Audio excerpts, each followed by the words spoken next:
Great.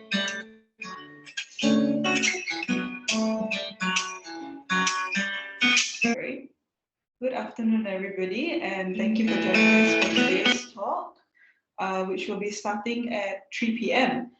For those of you who are here early, thank you so much for joining us and for waiting patiently.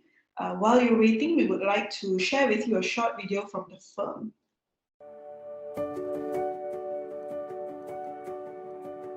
I founded the firm in September 1985 with the vision of seeking truth and justice for our clients and not just winning their cases.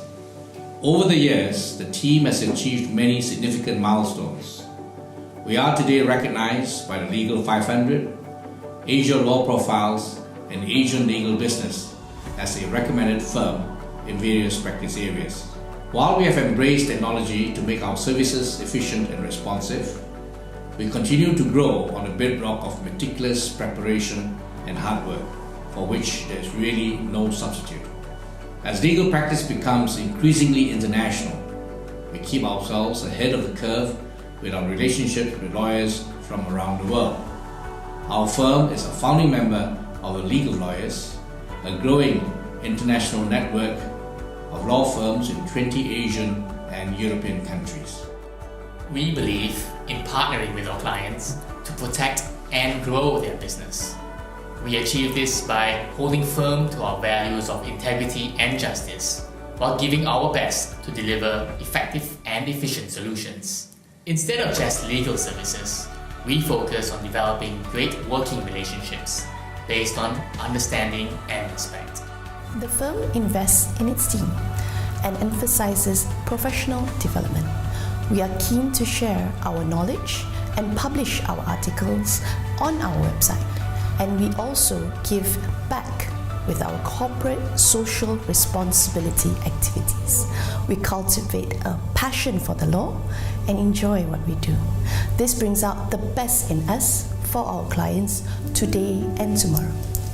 We regularly advise foreign clients, including many Chinese investors, and have a ready appreciation for different ways of doing business. In corporate matters, we offer relevant and commercial solutions, often raising issues that clients may or may not have realized before. In negotiations, we believe in facilitating win-win outcomes.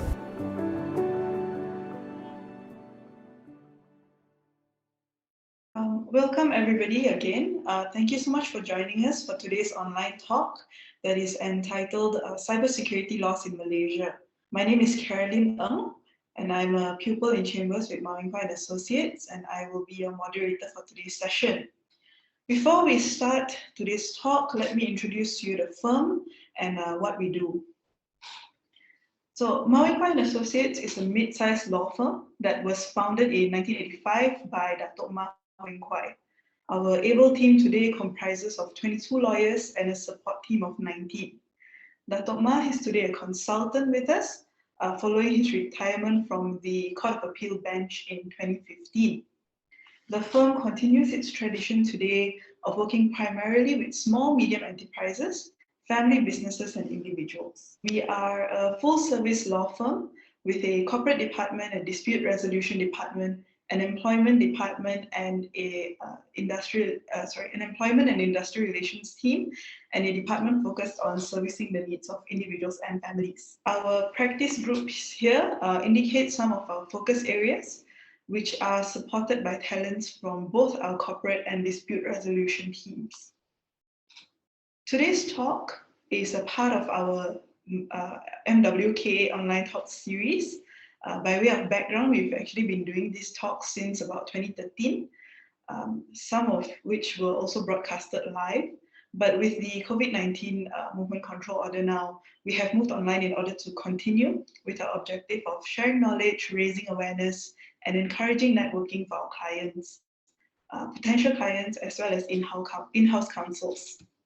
This is our second talk in our online talk series, after our first one, which you can see there, which was held on the 13th of January, and we have one more that's upcoming on the 24th of February, which I will give you more details about later on. Okay. Please visit our website at mawinkwai.com for more information, to read our articles, and to sign up for more upcoming talks. Before I continue, please be reminded that this talk does not constitute legal advice. In the event that you require specific legal advice for your matter, please contact us for a complimentary legal consultation. More details about that will be given at the end of this talk. We will have one speaker for today, and then we will be concluding with a Q&A session. Allow me to introduce Ms. Lesley Lim. She is a partner of the Technology and Esports team, as well as Media, Entertainment and Sports. She was also nominated for the Women Lawyer of the Year category at the 2020 Asian Legal Business Malaysia Law Awards. At the very end of this session, we'll be having a Q&A session. Please scan this QR code to access the platform so that you can ask your questions. You can post the questions that you would like to ask, and then you can upvote or like any questions that you would like or want to be discussed. And the most liked and popular questions will be discussed and answered by our speaker during the Q&A session. Alternatively, you can also go to you can also visit the website that has been provided at the bottom left of the slide and enter in the code that has been provided there as well. So now I will be passing the time over to our speaker for today, Lesley Lim. All right. Okay, hope you can see my slides. It's just loading. All right. Okay, so before we delve into the talk for today, I just wanted to give an overview of what exactly is going to be covered in the next half an hour or so. And I basically have 4 main talk points. As you will see, the first one, I will touch on the cybercrime landscape in Malaysia. So why I've decided to start with this particular talk point is because, like every good storybook, I would like to sort of set the background, of today's topic before we delve into the legal aspects. And then I'll go into the Malaysian cyber laws. This is going to be a little bit more legalistic. It's going to be a general overview of the different legislation in Malaysia related to cybersecurity. And then the third talk point, I'm going to talk about cybercrime case studies. For this particular point, I'm just going to focus on one particular case. And I'll explain why I chose to focus on that case. It's very significant. It's very interesting, but also very significant from the Malaysian standpoint. And then lastly, going back to big picture again, we're just going to talk about the ecosystem in Malaysia. What are the challenges and strategies? And of course, since many of you are, of course, very interested, intrigued by this topic, whether because you have either personally experienced cyber online scams and frauds, or you've heard of someone who has experienced it before. This is the part where I hope to just lay out some best practices that we can apply, whether in our company or as individuals. Okay, so I'm just gonna start with the first point, the cybercrime landscape in Malaysia. Okay, so when we talk about the cyber landscape in Malaysia, in fact, our early development in ICT, so ICT stands for Information and Communications Technology, started as far back as 20 years ago. I'm sure many of you recognize this logo in the middle of the slide. I'm about to reveal my age here, but this logo was very popular when I was growing up. And it was launched by our Prime Minister back then. Much was being promoted about, multimedia super corridor. That was the time when we heard about things like IoT, Internet of Things. There was talk about e-commerce back then. We learned about artificial intelligence and Industry Revolution 4.0. So it started from way back then. It's not a recent thing, but right from way back then, Malaysia already had this foresight to go forward into the future. Right. And if you're wondering, where does Malaysia stand in terms of the global standards? Okay, here we have a list. This Global Cybersecurity Index was done back in 2018. And if on the world scale, Malaysia actually stands on number 8 as 8th best country in the world with the best cybersecurity. Okay, second in Asia, only second behind Singapore, right? Again, you see Asian Pacific region, second behind Singapore. We're even ahead of countries like Australia, Japan, Korea, China. Albeit, I will admit, this statistics is 2018. So this particular graph, what you see is a comparison between Singapore, Malaysia, and Australia on a few different standpoints: legal, technical, organizational, capacity building, cooperation. And I just want you to look at the legal portion. Malaysia's the middle blue column, and we do fall a little bit behind in the legal standpoint. When we look at countries with the highest commitment to cybersecurity based on the same index, we still rank second. We still rank 8th, second behind Singapore in Asia Pacific. And if we look at our cybersecurity exposure, how high is our exposure? We're not bad. We stand at 7th place as well. Okay, so the big map that you see on the right hand side, we're somewhere in the almost light blue region. Dark blue is a high exposure. That's where you see the countries on the top of the map have slightly higher exposure. So now that we've seen broad general overview, we know Malaysia started looking into this way back 20 years ago. Okay. Let's look at what's happening here in Malaysia. Okay, and like any typical lawyer, I want to start with a bit of definition. Okay, of what is cybercrime in Malaysia. So if we have to just define cybercrime, it's basically an illegal act by using technology, computers, devices that have access to internet or network. Okay, pay attention to the word computers over there. It's going to be a bit relevant in the second top point later. So here I've just briefly listed some different computer-related crimes and computer crimes that we regularly see. So cyber fraud, some of you may even heard of online dating frauds, e-commerce scams. You buy your stuff on Lazada and Shopee, and then you don't receive your items, and then you go back to the seller and you find he's not a genuine seller. And then we have computer crimes, illegal interception, DDoS is something that we deal with commonly with the esports industry, where basically they try and flood the traffic to block the internet access. I'm saying this in a very layman term, okay? I'm not a technical person at all, still a lawyer by profession. And then we see things like ransomware, cyberbullying as well. Some of you might have faced this, whether as an adult, maybe your children may also face this when they use the internet. And very, very common is the last one, phishing, okay, where we get all these weird random emails where they try to access or ask us for personal information. And then we also see that being affecting our banking transactions. Okay, so we are presently under MCO. I think most of you are Malaysians. We are under the Movement Control Order. And we've been in this state since last year, whether it's MCO, CMCO, RMCO, let's just take it as we've been under MCO. And I just wanted to give a little bit of statistics of how things were like in the cyberspace last year when we were under MCO. So as you can see on the top, January to August 2020, there was 7,000 over cases. The highest was in April 2020, probably just 2 weeks after we entered MCO. And this is as compared to 2019, when we had 10,000 cases only in total. So here you see 9 months in 2020, we already had almost 8,000 cases, but in the whole of 2019, there was only 10,000 cases. And in those incidents that were reported, the highest that we saw was cyber fraud. Okay, this is another a graph. So you might be wondering, it's very hard to figure this out. But the only thing I want you to see is to look for the orange part.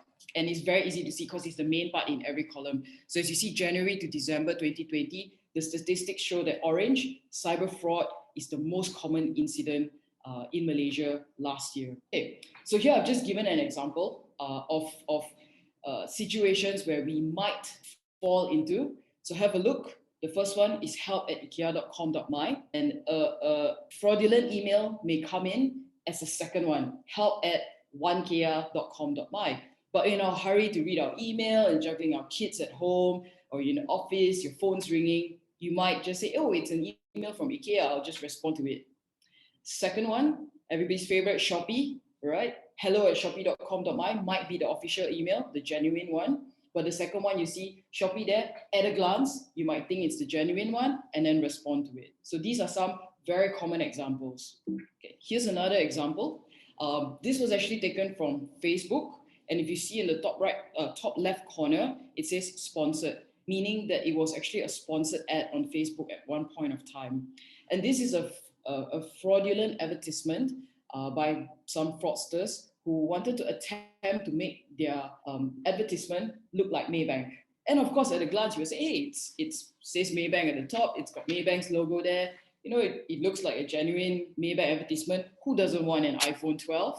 But only if you look really carefully at the bottom left, at my to you, that is the indication that this is a fraudulent advertisement and not genuine from Maybank to you. This is another example. It was shared in the legal circle as well. And this was actually taken from our judiciary's Facebook page. We call it Kehakiman, where an SMS was being sent around and telling the recipient that you've got a case against you, you need to appear in court, And these SMSs are all fake and fraudulent. The court will not reach out to you via an SMS like this.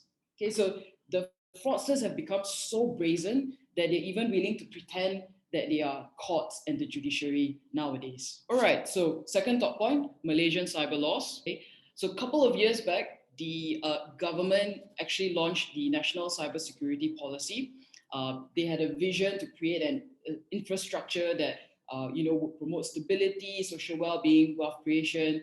They had objectives related to this critical national information infrastructure sectors. So they identified some key sectors that be relevant to this cybersecurity framework. And the sectors are the 10 sectors at the bottom of the screen: banking and finance, transportation, defense, security, energy, water, health, services, emergency, information communications, government, food, and agriculture. And then in any policy, they had 8 main pillars, 8 main thrusts, which they sort of assigned to some specific ministry to oversee. So for us, maybe the important one would be the legislative and regulatory framework at number 2, which is supposed to be overseen by the Attorney General's chambers. Right?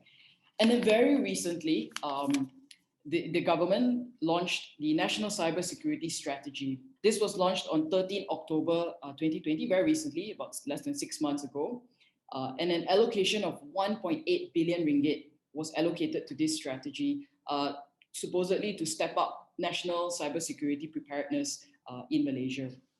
Okay, this committee is headed by the gentleman that we see on TV every day, the Senior Minister, Datuk Sri Ismail Sabri, and it's got 5 pillars. And that CNR, the sectors that I was talking about earlier, it expanded from 10 sectors to 11 sectors. Okay, but that's the government side. Okay, where do we stand as people who work in the legal industry, SMEs, and even individuals? Right. The main thing to take note of is that Malaysia does not have a Malaysian Cybersecurity Act. There's no one act that you can go to and go after people for cyber crimes and the frauds and the phishing and scams. Okay, so what you see on the screen currently is some of the legislation in Malaysia that might be relevant to those cyber crimes.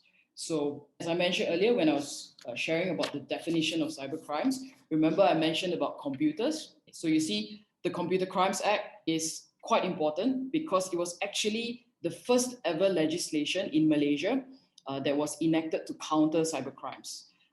This is because it is sort of assumed that usually when you commit a cyber crime, you need a computer to do it. Okay?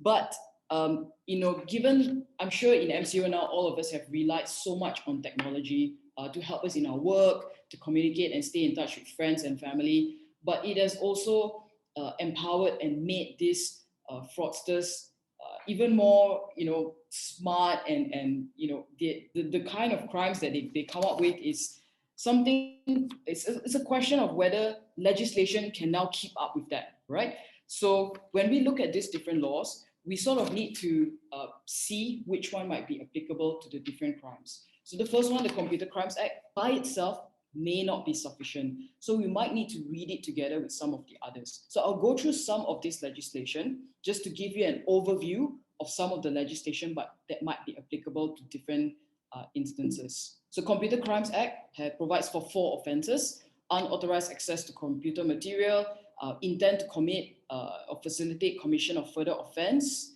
Okay, you see fraud and dishonesty there at the bottom. Okay, unauthorized modification of contents of computers and wrongful communication. So these are the 4 offenses in Computer Crimes Act. And when you look at it, you already say like, okay, how do I connect that to the different cyber crimes that I mentioned earlier? So the second legislation that's quite important in Malaysia is the Communications and Multimedia Act. We call it CMA for short. Okay. This act is quite important for two reasons, as I put there in bold. First one, it establishes a licensing and regulatory framework for the communications and multimedia industry. So it's very broad when we talk about communications and multimedia industry. And secondly, the CMA established the Malaysian Communications and Multimedia Commission, the Commission for short.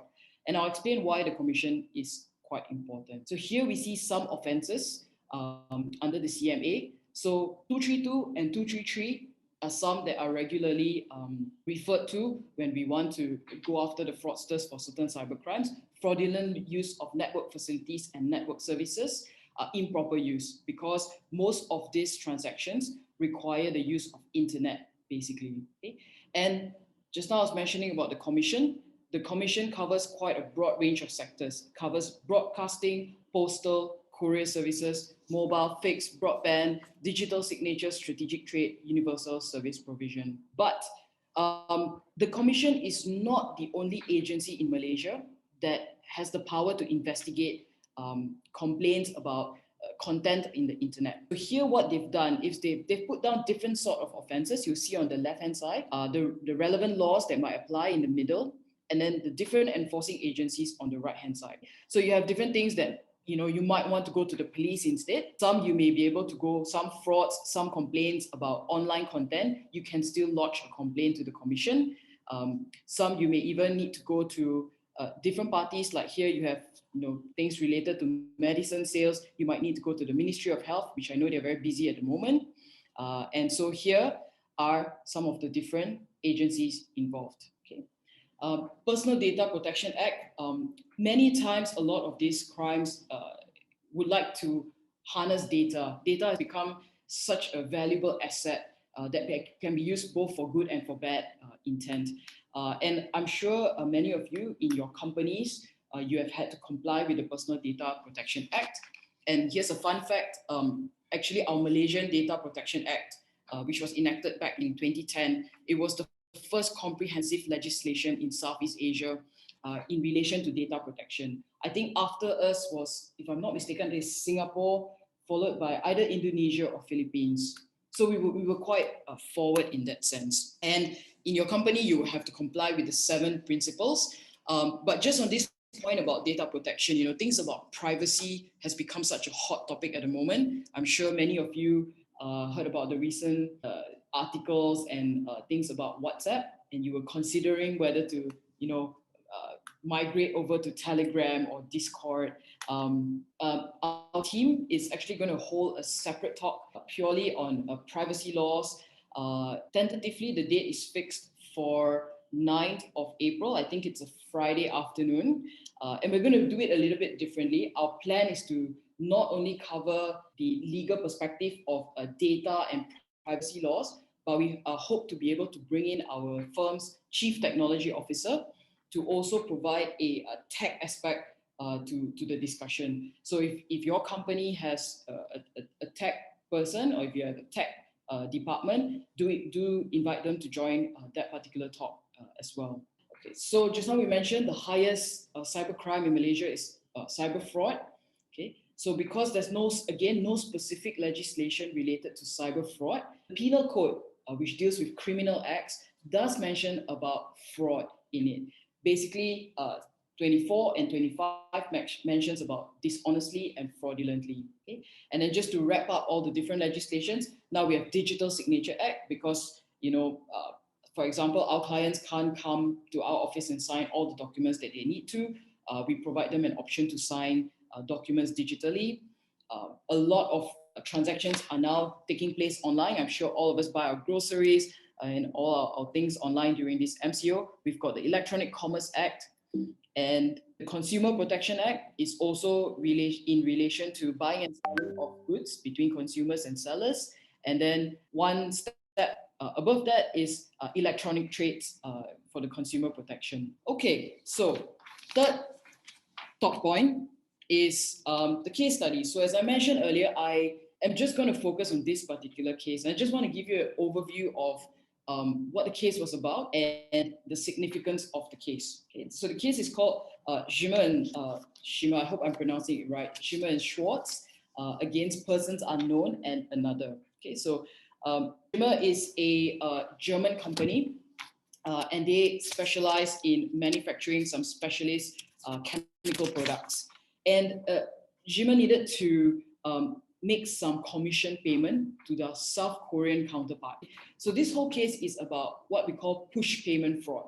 So payment was basically being made to the wrong party instead of to the genuine party because the fraudster intercepted and manipulated that payment. Don't worry, I'll give you an overview of that transaction, which will be very easy to see. But first things first, I wanted to highlight this paragraph 1 and 2 is actually the opening statements of the judge in the written grounds of judgment. And here you see a judge immediately acknowledging about push payment fraud and how such a fraud has become increasingly common. So he mentions the plaintiff is a victim of cross-border cyber fraud known as push payment fraud, where the victim is tricked over emails to make payment for legitimate transaction into a different bank account under the control of fraudster, and such a fraud is becoming increasingly common. So as the bottom is paragraph 2 is the brief facts that I mentioned just now. So we're talking about a sum of just about 600,000 ringgit, Malaysia. This is a little bit more of the facts, I'll delve into it. So here, these fraudsters tried to do this push payment fraud, not once, but twice. Okay, so this drawing that you see here was provided by the lawyers who were handling the matter, and the judge included it in his grounds of judgment. Okay, so very easy to see. So you see, CoWorks is the South Korean company. Okay. So the fake CoWorks, the fraudster pretended to be the South Korean company. If you could follow me, I'm at number 1 now. And they informed plaintiff, which is the German company, Shimmer, that I need you to make payment to a different bank account because of some inflation happening in South Korea. I need you to make payment to a different bank account. But Shimmer's company policy is that if suddenly there's a change in the transaction, that if they need to make payment to a different bank account, the original bank form has to be sent to the other party, get an original signature and courier it back to them before they will authorize the payment. So there you see number 2. Plaintiff Shimmer says, okay, here I'm going to send you the form. And number 3, the fraudsters intercepted the form, manipulated it, I'm at number 4, and then sent it to the real CoWorks, the South Korean company. So CoWorks received it, and then at the same time, the fraudsters, I'm at number 5 now, pretended to be Shimmer. Okay, so they pretended to be a different party, and then sent an email to CoWorks and said, hey, I need you to sign the form. CoWorks believed them, signed the form. Number 6, it was eventually sent back to the plaintiff. Plaintiff got the form, says, okay, everything looks in order, signature looks original, and authorized for payment to be made. So Continua is a Mualamat bank, but it was subsequently, the payment was actually stopped by Commerce Bank because the bank actually said we require further authentication. So first attempt failed. Okay. And then just now I was mentioning about interception by the fraudster using different emails. Here's how the fake emails look like. So you have u.deal.shimmer-schwartz@mail.com. The second one was u.deal-shimmer-schwartz@mail.com. But the real genuine email address was supposed to be u.deal@shimmer-schwartz.com. So at a glance, you might say, okay, yeah, looks genuine, just like the IKEA and Shopee example I gave earlier at the start. So here we see it really being practiced in a case in court. So here's the second fraud. So the first one was attempt, failed, not going to be deterred. Fraudsters tried again. Same thing. Number 1, they said, hey, now I need you to make payment to this different account. I'm at number 1 now. It says, I need you to make commission payment to Premier Outlook. Again, plaintiff say, okay, I need you to sign the form. Here's the original form. Again, number 3, intercepted by the fraudsters. Number 5, they also tried to convince the South Korean CoWorks to sign the forms. And CoWorks, number 6, couriered it back. And this time, it was successful. Number 7, Shimmer made the payment across to this bank account called Premier Outlook. And of course, that money was eventually siphoned off out of the account. And then I guess what happened was probably just after that, CoWorks contacted Jima and said, hey, I didn't get the money. And Jima probably said, I sent it to you already. And that's probably when they realized that something was wrong. Okay, so why is this case, apart from being very interesting, why is it so important? This is the first Malaysian court decision to grant an injunction against persons unknown. So all we have here is those email addresses. We don't know who is behind the email addresses. Obviously, there has to be a human being manipulating the emails and writing the emails, but we don't know who it is. So we only can refer to them as persons unknown. So in the past few years in the UK, a bit of case laws have started to develop against persons unknown. And this particular judge decided to follow the precedents of the UK courts and agreed to grant an injunction here in Malaysia against persons unknown. On top of that, it's also the first known Malaysian decision to grant a proprietary injunction.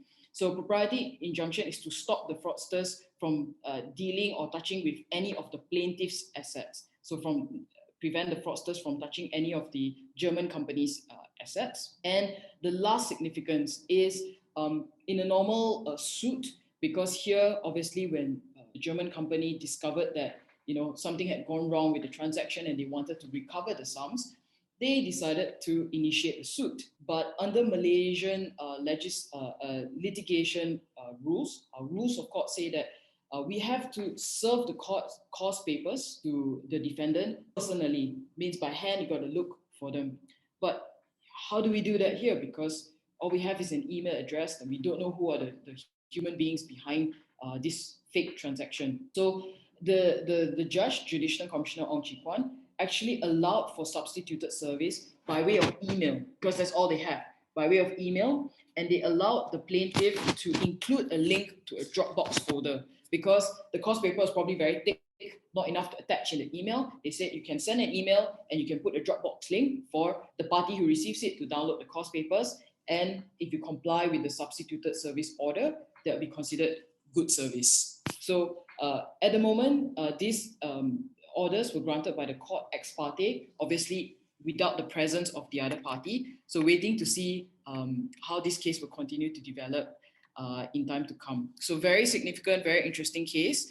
And what's not mentioned here in this slide is that what we see here is the courts actually being aware of how technology is evolving and realizing that the orders that are being granted by the court need to move alongside that advancement of technology. Right, so I'm at 3:30, very good. I've just got maybe about 5 more minutes. So I'm going to go back to big picture. I started with big picture, now I'm going to go back to big picture again. So what are the challenges that we face here in Malaysia when talking about cybersecurity and cybercrime? I mentioned earlier the development of the legal framework, whether the law can keep up with the advancement of technology, whether our law enforcement have competent tracking and analysis equipment. Hopefully that 1.8 billion allocation to the National Cybersecurity Policy will be put to good use in this sense. Okay? And because technology allows us to connect all across the world, we're basically dealing with borderless environment, and that might involve many jurisdictions. Law is very jurisdictional in nature, so it's a question of how the law is going to evolve in that sense as well. And very importantly, to raise awareness and implementation of security practices, which is also one of the objectives of today's talk. So many a times, I think in our mindset, we think that, oh, the ecosystem is about, everybody's doing their own thing. But what I hope to do is to convince you that the ecosystem is made up of these 3 main prongs, and they're all interconnected with each other. We focus a lot on the people, the government, the institutions and all. Even as parents in the schools, all of us play a part. And this has to work hand in hand with the processes, the practices, the defenses and the solutions that we put in place in the office and the home and school. And on the technology side, again, it's about raising awareness, working together with tech giants and tech universities. So all these interconnect with one another. All right. So my next, I think 4 or 5 slides, these are just infographics created by this agency called Cybersecurity Malaysia. You can see on the top right-hand corner. So these are some of the practices that they have, tried to put forth to the community as part of the raising awareness part. So this one applies to whether your parents or kids. We hear a lot about kids because or kids and adults being stuck indoors, spending a lot of time on online gaming or on social media. So there's a lot of cyberbullying and harassment going on. And then here, they've also tried to make the public more aware about online scams. Fake news is something maybe I faced with my parents' generation.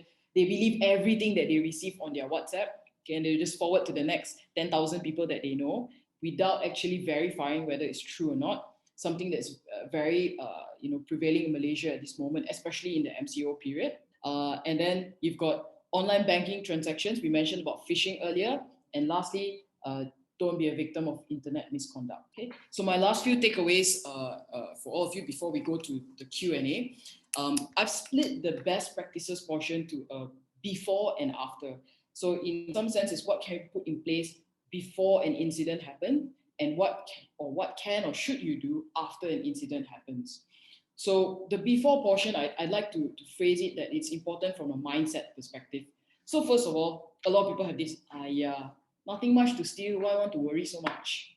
Okay, therein lies the first problem. Because you have such a relaxed mindset, you think there's nothing to steal, your actions will automatically show where you might put in place networks that are more secure, and that will make your data, your system more susceptible to breaches. All right.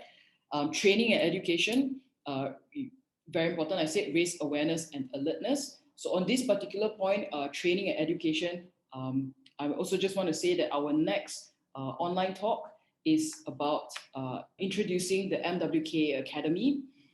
So we're actually going to launch an academy where we're going to roll out training programs, corporate training, whether it's for your company, and one of the topics that we can cover is cybersecurity, whether it's from the legal perspective or from the tech perspective. So next talk is on 24th of February, if I'm not mistaken. Carolyn will share more details about it later. Okay? So by raising awareness, and hopefully after this talk as well, you will know how to do things like ignoring pop-ups, don't simply click on unknown links, be very aware when you receive an email from someone, and avoid unsecured websites. You can do your part by implementing certain cybersecurity policies. If you're part of a company, we even recommend that you document those policies and hand them out to your employees so that they have a handbook and they know what to do and how to protect their computer as well. Simple things, use firewall protection, use secure password management. Don't let the password be something so easy that the colleague sitting in the next cubicle can guess it. Multi-factor authentication is something very simple. So an example of this is when you set up an email account, you need to key in your password, and then maybe they might send a password to your phone. That's multi-factor. So some even add a little bit of an extra. They do biometrics, whether it's by thumbprint or facial recognition. Always protect your data, have a backup system, update your antivirus, your security systems, check mobile devices for your employees as well as for yourself, and last but not least, if all this is a little too complicated, you can always maybe engage an IT department or an IT personnel. And since we started with a mindset, avoid a messy desk. A desk is a reflection of your mind, and sometimes maybe confidential information might be written on pieces of paper.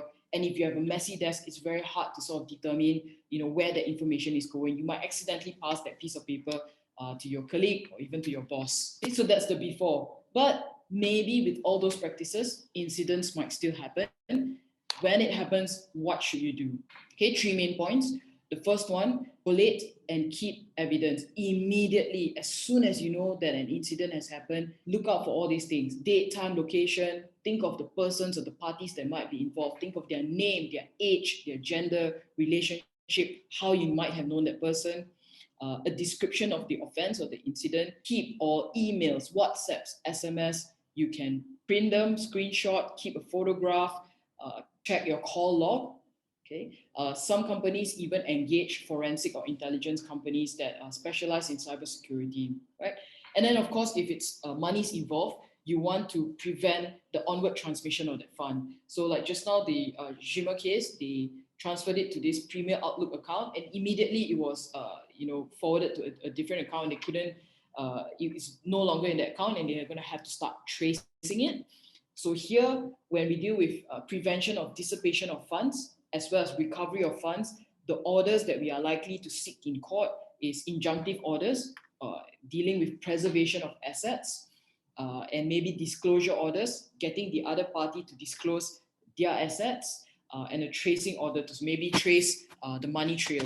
Okay, over and above all of this, time is very, very important. Okay, it's important to act fast and quick. It's a little bit difficult if you come to the lawyer 2 months later and say, hey, I think 2 months ago, I found out that this incident happened, we've lost these sums. Do you think we can do something about it now? You should seek assistance immediately as soon as you know that something has happened. Right. So this will be my final takeaway point. So coincidentally, yesterday happened to be Safer Internet Day on the 9th of February. And it's basically a campaign to promote safer and better use of the internet. And hopefully this is something that we all will recognize that we all have a role to play in. Okay, so that's all from me. I'm going to hand the time back to Carolyn to handle the Q&A, and happy to take any questions you might have. Okay, thank you so much, Lesley, for all your insights. I think I'm not the only one who found it very interesting. We have a question here, if you can see it. Yep, okay. So anonymous, sure. How do you sue the hackers and bring them to court when you can't identify them, since they're usually experts in tech and leave little for you to track them? Okay, so this is exactly why I brought up the Zhima case. So I hope you were here, Mr. or Miss Anonymous, when I described about the Zhima case. Very significant because the court is now willing to consider granting an order against persons unknown. It's a starting point. It's a starting point. You might say, so what? But it's a starting point, okay? And I want to give an example. So many years ago, I think in my early years of practice, I was helping my boss with a case. So this lady, she was a victim of a online fraud. A gentleman had communicated with her through emails, and she was eventually led to believe that she was very much in love with him, and transferred, I think 300 or 400 over 1,000 to him. And then it was as if like one day she woke up and realized what she had done, and then came to us for help. So we brought the matter to court. She obviously only knew the guy by one particular name, which of course is not his real name. And other than that, the only other party that we knew was the bank, because that was how she transferred the payment. So with little option, what we did was we brought the only party that we knew to court. We brought the bank to court and filed the relevant orders, tried to persuade them to disclose to us where the money had gone to try and find this gentleman. And in the end, we went to mediation, and the bank said, look, what do you want? What do you want? And we told the bank, like, we spoke to our client, and our client just wants to know where the money went to. Okay, if you can tell us where the money went to, we'll drop the suit against the bank, and then my client will decide what she wants to do from there on. So the bank went back, discussed with their higher ups, and finally they agreed to show us the money trail without a court order, because they decided that that was a good way to settle the case. So of course that case was many years ago. If we had an order like the one in Zhima, we probably might have tailored the case a little bit differently for our client. But you mentioned here that they are usually experts in tech, leave little for you to track. That's where we may even work together with experts, intelligence companies like I mentioned just now. I hope that helps, Mr. or Miss Anonymous. Okay, let's just see if we have any new questions here, or if anyone at all has any questions that they want to ask Lesley. You can still use the code, or you can even put your questions in the chat box, and then we will go from there. Yes, I think that's another one. Here we go. Yeah. Another anonymous. How cooperative are banks with it when it comes to cases like this? I guess that's what you're trying to say. Are they under the law to oblige because they have to ensure customers' privacy? Very fair comment. So if we were acting for the victim, the law firm, like I mentioned just now, there are certain orders that we will try to seek from the court.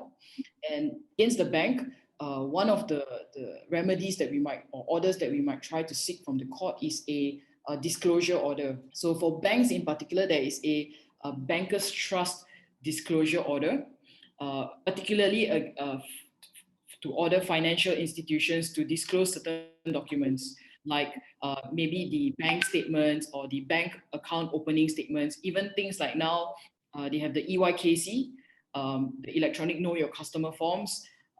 So if the court, after looking at the facts that has been presented to them, deems that the bank should disclose, then it becomes a court order, and then the bank has to comply. If the bank doesn't comply with the court order, it becomes contempt of court, basically. Yeah. So it's a fair point. They have to balance the two. But if the victim seeks that kind of order from the court, it's up to the judge and the court to then balance the two and come to a decision whether those documents should be disclosed or not. Next one, SK. Is that you, Sarah? Would the government body be able to assist with identifying the hackers? Tough question to answer. It's really hard to speak on behalf of the government. What I do know is that there are quite a number of government agencies out there dealing with cybersecurity. Like there's one I showed just now in graphics, cybersecurity. That agency might be able to assist. How effective, I am unable to comment at this stage. Okay, I think that should be all the questions for today. If no one else will send in anything else or anyone has any questions, I don't see anything in the chat box. Okay. Thank you so much, Lesley. It was a very interesting talk. I think we can take away many things and many lessons, especially not to necessarily believe everything that you receive. Before we conclude, I just have a few announcements to make. Just let me share the slides again. Here we go. So as Lesley mentioned just now, we will have one upcoming talk on the 24th of February 2021, and that is Introducing MWKA Academy. And it will be, one of the speakers will once again be Lesley as well as our other partners, Sarah Kambadi and Cassandra. So if you would like to sign up, you can of course use the QR code there, or you can go onto our website later on to sign up, as there'll be a link similar to the one that is provided at the bottom of the slide. Secondly, please fill up please fill up our feedback form that is provided in the chat box to let us know how you felt about the talk today, just for us to improve, for us to get some feedback from all of you. We'll be very, very interested in hearing your thoughts. Thirdly, please follow us on our social media accounts, all of which are provided here. Our talks will be recorded and published onto our YouTube account as well, so you can find it there later on, as well as regular updates on our firm, our talks, and everything else that we conduct. Lastly, if you would like to speak to any of our lawyers, we offer a complimentary 30-minute video consultation with our lawyers. You can fill out the form at the link that is provided here. You can go to our website once again to find the link there, or you can even scan the code that is provided here to arrange that meeting. To our guests, thank you so much for joining us. We hope that you found today's session informative and useful. Finally, I think our photographer would now take a group picture for all of us.